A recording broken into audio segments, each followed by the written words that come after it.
La primera pregunta sería, hablas en tus libros de habilidades cognitivas y emocionales. ¿Cuáles son para ti las más importantes?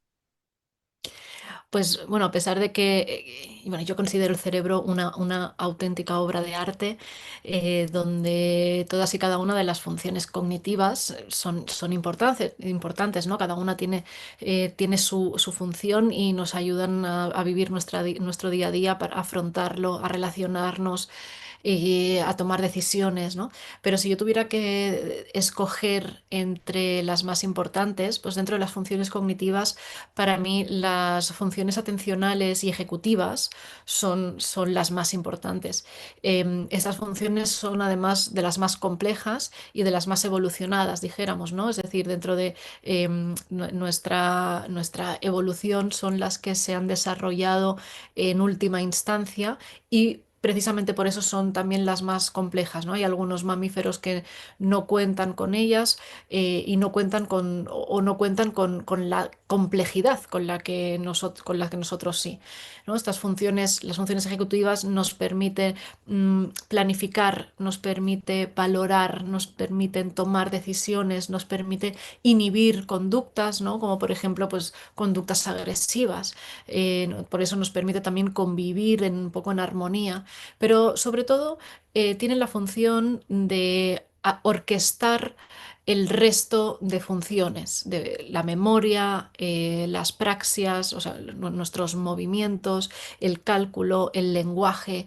Entonces, las funciones ejecutivas son el director de orquesta de todo el resto de funciones cerebrales. Por eso para mí son las más importantes, ¿no? Si cuando nos fallan estas funciones, lo que decimos los pacientes frontalizados, pues hay dificultades muy graves en el día a día porque falla la conexión un poco entre todo el resto de funciones, aunque éstas estén relativamente intactas, ¿no? Entonces, ahí radica la importancia de estas funciones, de las funciones ejecutivas y de la complejidad que supone, ¿no?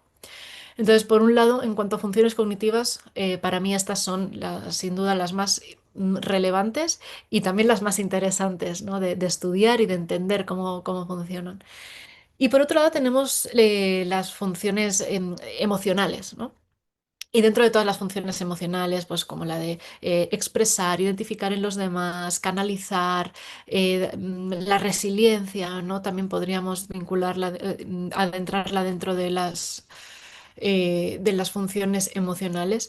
Para mí la más importante es el saber tener conciencia de ellas, es decir, saber identificarlas y ponerles nombre, porque es el primer paso para luego poder llevar a cabo todas las demás, ¿no? Si uno no es capaz de identificar cuáles son esas emociones que está sintiendo, no puede hacer nada para expresárselas a los demás porque primero no las ha identificado él mismo o no puede encontrar la manera de canalizarlas o incluso también de identificarlas en los demás, ¿no? Si uno no identifica las propias, es difícil que los pueda identificar en los demás. Entonces, la de identificar o tomar conciencia de las emociones me parece la más importante de todas las demás.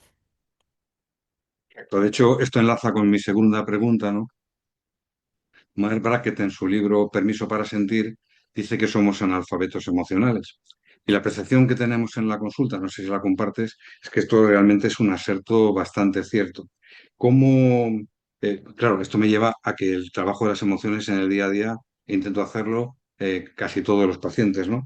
Pero ¿cuál es desde tu posición de neuropsicóloga, qué opinas de esto, ¿no? De nuestro analfabetismo emocional que tiene mucho que ver incluso con la dificultad de identificar la emoción que estamos sintiendo, ¿no? Está completamente ligado, ¿no? Ese analfabetismo nos lleva, en primera instancia, pues eso, ¿no? A no saber identificar qué es lo que estamos sintiendo, ¿no? A veces si es rabia o si es tristeza, si es frustración, o cuando algo nos ocurre y tenemos ese nudo en el estómago, pero no sabemos ponerle nombre, no sabemos bien qué es, o a qué se debe o con qué está relacionado, con qué creencias están relacionadas dentro de nosotros, ¿no?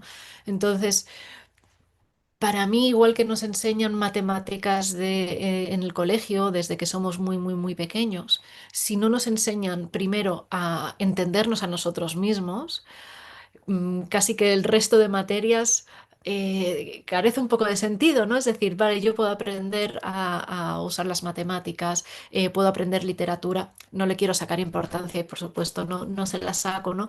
Pero si yo el día de mañana puedo tener todo este abanico de conocimiento, pero no me llevo bien conmigo misma o no me llevo bien con los demás, porque no sé identificar las emociones, porque no me sé relacionar, porque no sé establecer vínculos, porque no me han enseñado a qué hacer cuando estoy enfadada o cuando estoy triste, la vida se nos complica muchísimo, ¿no? Entonces, para mí sería igual de importante que nos enseñen pues, las materias de conocimiento general y de cultura general, por supuesto, pero sin dejar de lado el entendernos a nosotros mismos, que al fin y al cabo vamos a estar acompañándonos y acompañando a otros toda nuestra vida, ¿no? Entonces, pues ese analfabetismo viene un poco desde ahí, desde que no nos hayan enseñado de pequeños y de que muchas personas tampoco de más adultas cogen esa responsabilidad de, entonces, bueno, no me han enseñado de pequeños, pero yo ahora puedo coger libros, ponerme a estudiar, aprender, hacer terapia, hacer algún tipo de proceso donde yo me pueda entender mejor y entender también a los demás. Muy bien. Bueno, de hecho, claro, el método Ruler va en ese sentido, ¿no? Lo que tú has explicado. Eh, Intentamos aprender y enseñar a ser asertivos, en mi caso, pues a los estudiantes, a los médicos residentes, a los pacientes, ¿no? Y la sensación es que este es un concepto generalmente mal entendido y difícil de poner en práctica, ¿no? ¿Por qué crees que es tan difícil entender lo que es la asertividad y ponerla en práctica? Pues de la misma manera que no nos han enseñado a identificar emociones, expresarlas y canalizarlas, tampoco nos han enseñado a ser asertivos. De hecho, hasta hace bien poco la palabra asertividad era desconocida para la mayoría de personas. Hoy en día lo primero que hago cuando doy alguna charla o alguna conferencia es definir lo que es asertividad porque aún hay muchas personas que no entienden bien qué es, ¿no? Entonces yo lo resumo de una forma muy simplificada, que es, bueno, la capacidad de expresarnos honestamente con lo que sentimos, teniendo en cuenta las emociones de los demás, ¿no? Teniendo esa parte de empatía de que el otro también siente, entonces no le podemos decir las cosas de cualquier manera que se nos venga a la cabeza, sino también teniendo en cuenta que la otra persona, pues oye, se puede molestar, le puede poner triste, se puede enfadar, le puede sentar mal o le puede hacer un favor enorme, ¿no? O sea, nuestras palabras tienen muchísimo poder, tanto para lo negativo como para lo positivo. Entonces, no nos han enseñado, nos está costando aprender, son conceptos que se han puesto un poco más de relevancia hoy en día. Por suerte, pues cada vez hay personas más interesadas, pero no lo sabemos llevar ni a la práctica personal ni a la práctica profesional, ¿no? Nos cuesta, pero yo creo que poco a poco nos va costando menos y vamos entendiendo cada vez más en qué consiste esto de la asertividad. Muy bien. Yo creo que muy probablemente tu libro ayudará, ¿no? A los lectores a comprender este concepto, ¿no? Es un Eh, manual de asertividad, así es. Exactamente. Vale, otra pregunta que quería hacerte es, desde el punto de vista personal, ¿no? Cada día vemos en la consulta enfermedades físicas y mentales que están relacionadas con situaciones de estrés crónico, incluso desafortunadamente cada vez más con, digamos, situaciones de acoso en todos los ámbitos, en la escuela, en el trabajo, en la familia, ¿no? Y a veces las consecuencias son devastadoras, ¿no? Yo tengo la sensación de que en gran medida estas situaciones tienen mucho que ver con la incapacidad de decir que no, ¿no? De poner límites al otro, ¿no? A tu jefe, a tu compañero de trabajo, a tu pareja, en el colegio.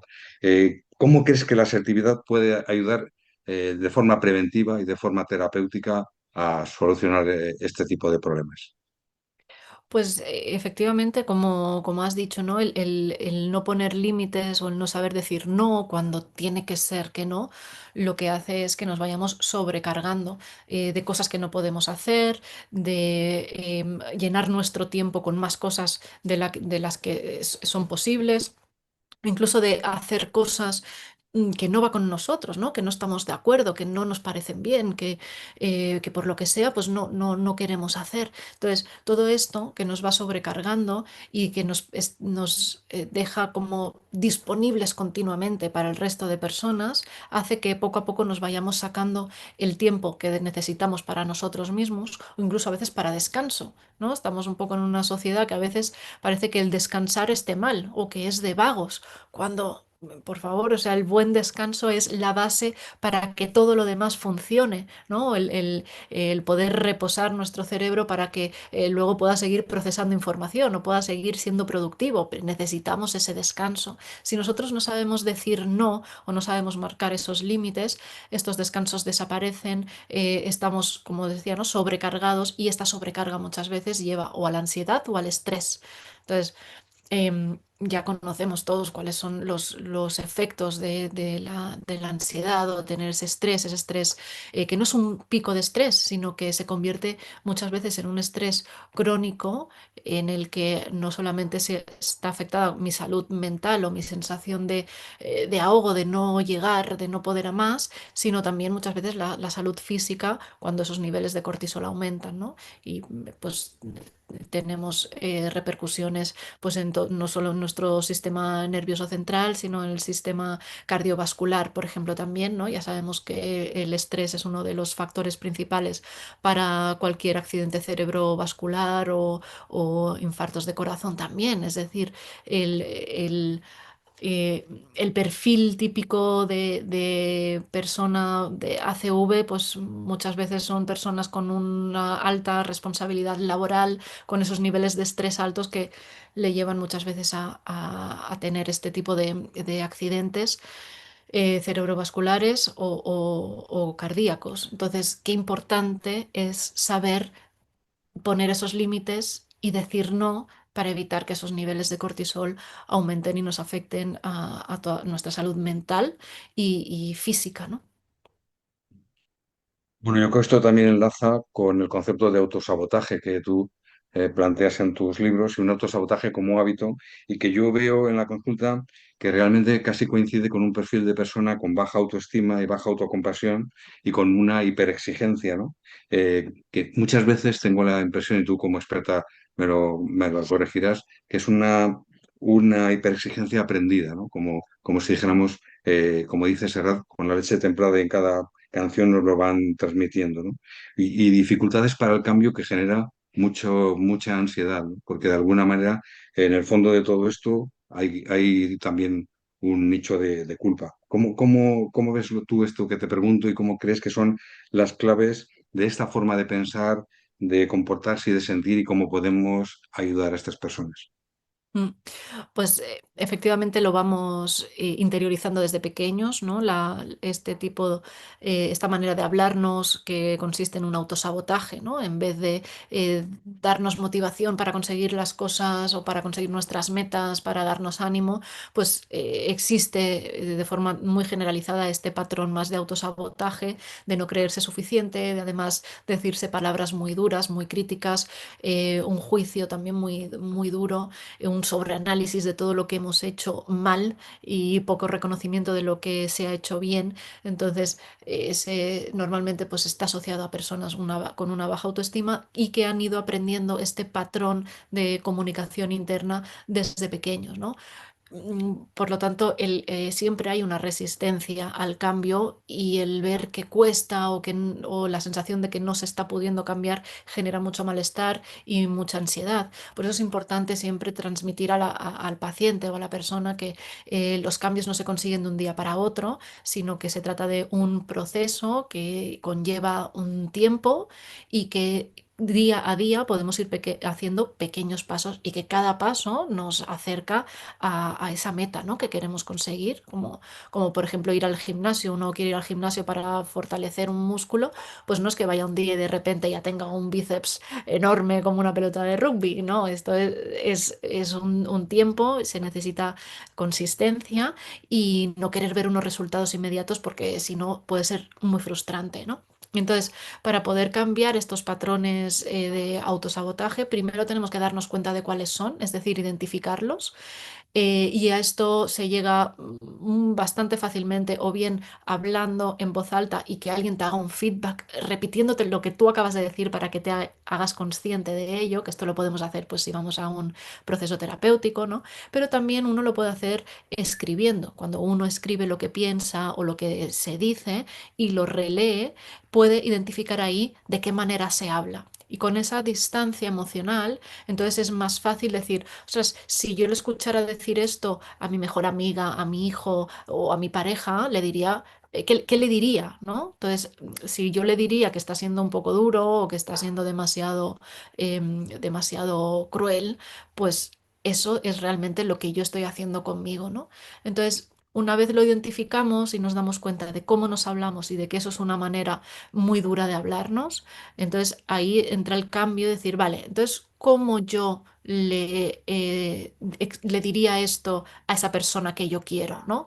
Probablemente de una forma más compasiva, más tolerante. Entonces, reformulamos ese diálogo que tenemos con nosotros mismos y pasa de ser tan negativo y tan duro a serlo de una manera más compasivo. Y entonces esto es lo que tenemos, ese ejercicio tenemos que ir repitiéndolo a menudo, hasta que se automatiza y vamos cambiando poco a poco el patrón.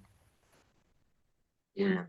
Bueno, yo, por ejemplo, como metáfora de lo que has explicado muy bien, les puedo decir, esto es como si estuviéramos en el Tour de Francia, estamos en la primera etapa o en el prólogo, hay que subir un montón de montañas, pero yo estoy a tu lado para el avituallamiento o para lo que sea necesario, ¿no?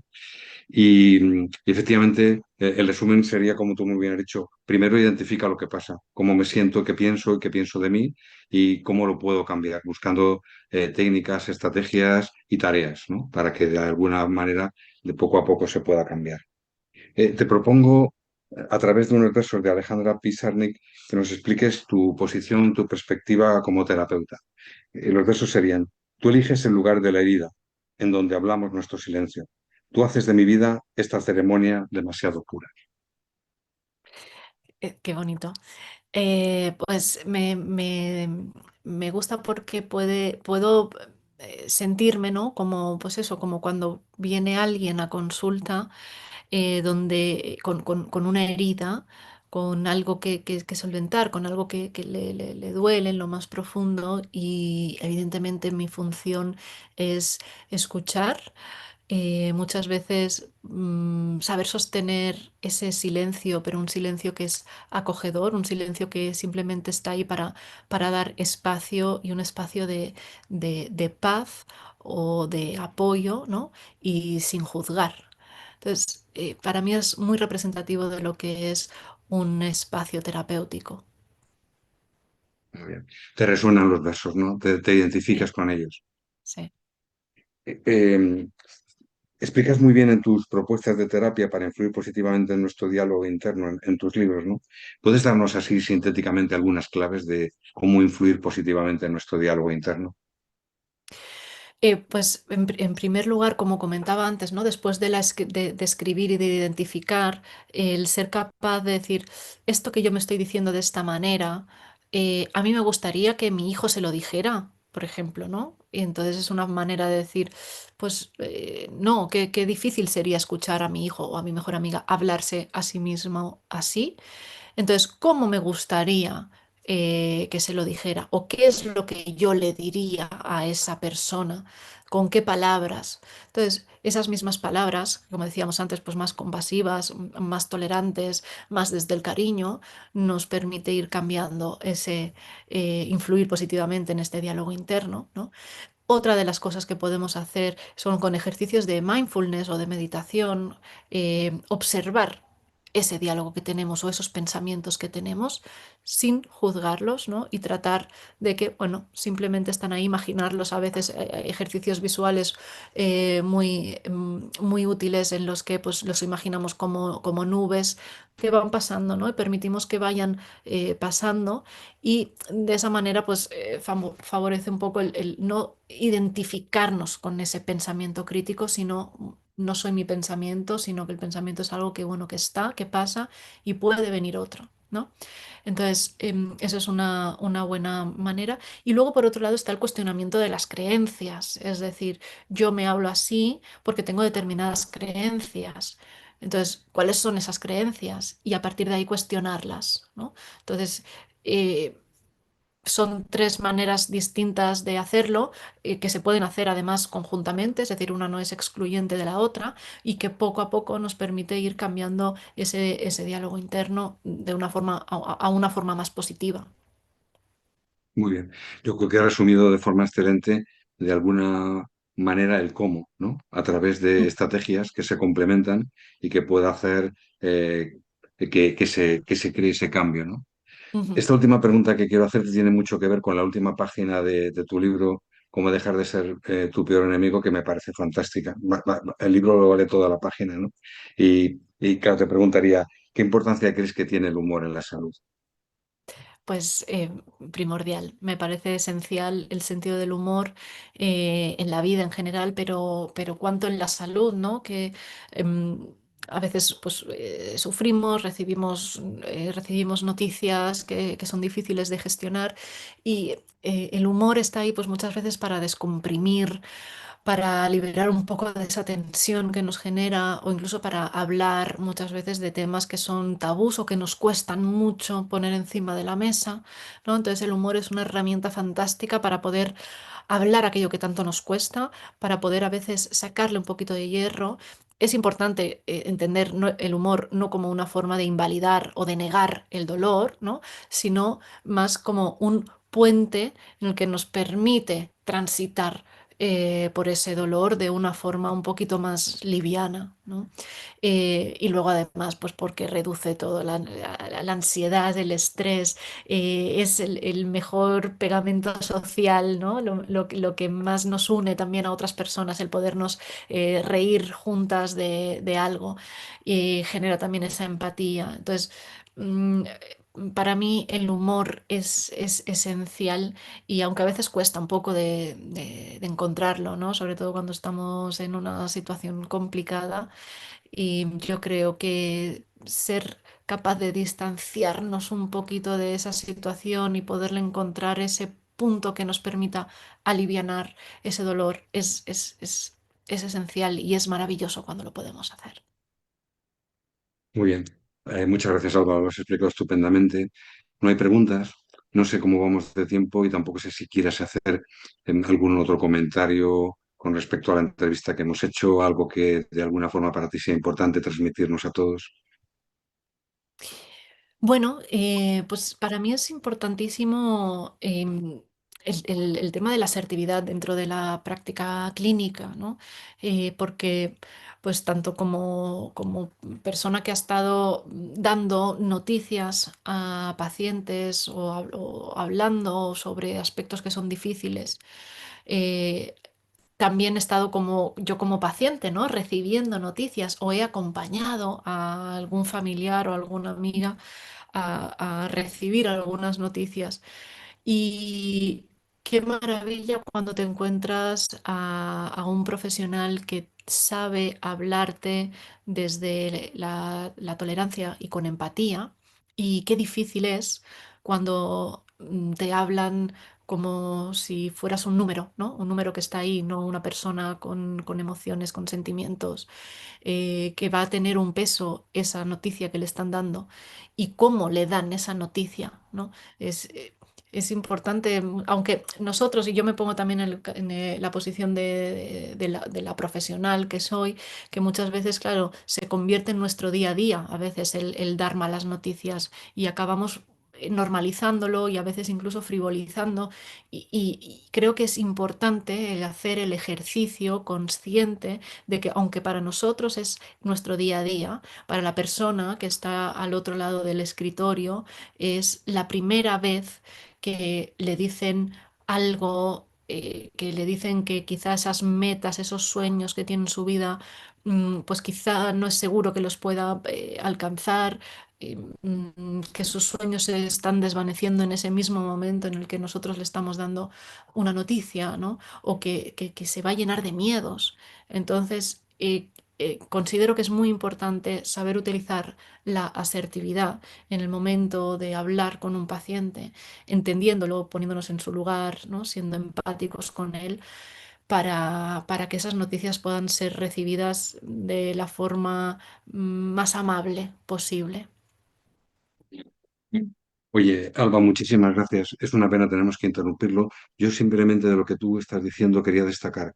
Para mí, la asertividad es que el otro sienta que está en buenas manos.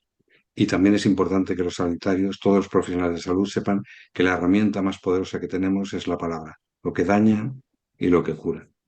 Ha sido un placer poder compartir estos minutos contigo. Muchísimas gracias por tu presencia y hasta siempre, Alba. Gracias. Muchísimas, muchísimas gracias a vosotros. Un placer, un abrazo a todos.